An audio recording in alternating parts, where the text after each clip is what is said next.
ಚಳ್ಳಕೆರೆ ಪುರಸಭೆ ವತಿಯಿಂದ ಮಂಗಳವಾರ ಬೆಳಿಗ್ಗೆ ಶಿವಮೊಗ್ಗ ರಸ್ತೆಯಲ್ಲಿ ಇರುವ ಶಾದಿ ಮಹಲ್ನಲ್ಲಿ ಪೌರ ಕಾರ್ಮಿಕ ದಿನಾಚರಣೆ ಕಾರ್ಯಕ್ರಮವನ್ನು ಹಮ್ಮಿಕೊಳ್ಳಲಾಯಿತು.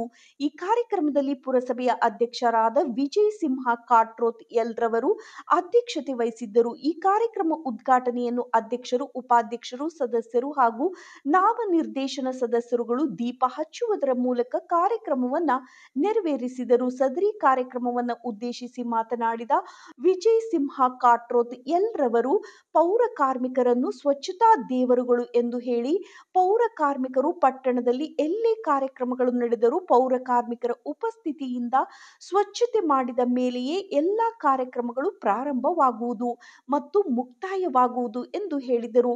ಹಾಗೂ ಉಪಾಧ್ಯಕ್ಷರಾದ ನಾಗರತ್ನ HR ವೇದಮೂರ್ತಿ ಅವರು ಪೌರ ಕಾರ್ಮಿಕರಿಗೆ ಶುಭಾಶಯವನ್ನ ತಿಳಿಸಿದರು.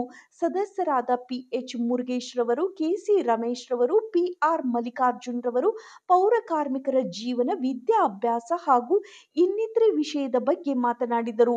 ಕಾರ್ಯಕ್ರಮದಲ್ಲಿ ಸದಸ್ಯರಾದ ಸೈಯದ್ ಸಜೀಲ್, ಸೈಯದ್ ಮನ್ಸೂರ್, ಸವಿತಾ ನರಸಿಂಹ ಕಾಟ್ರೋತ್, ಮಮತಾ ಜಯಸಿಂಹ ಕಾಟ್ರೋತ್, ವಸಂತ್ ರಾಜಪ್ಪ, ನಾಮನಿರ್ದೇಶನ ಸದಸ್ಯರಾದ ಮಂಜುನಾಥ್ R, ಬಸವರಾಜ್ ಕರಿಯಪ್ಪ, ಪವನ್ ಹಾಗೂ ಮುಖ್ಯಾಧಿಕಾರಿಗಳಾದ ಫಿರೋಜ್ ಖಾನ್ ಹಾಗೂ ಪುರಸಭೆ ಕಚೇರಿಯ ಸಿಬ್ಬಂದಿ ವರ್ಗದವರು ಹಾಗೂ ಪೌರ ಕಾರ್ಮಿಕರು ಹಾಜರಿದ್ದು ಕಾರ್ಯಕ್ರಮವನ್ನು ಯಶಸ್ವಿಯಾಗಿ ನೆರವೇರಿಸಲಾಯಿತು. ವರದಿ K ನಾಗರಾಜ್.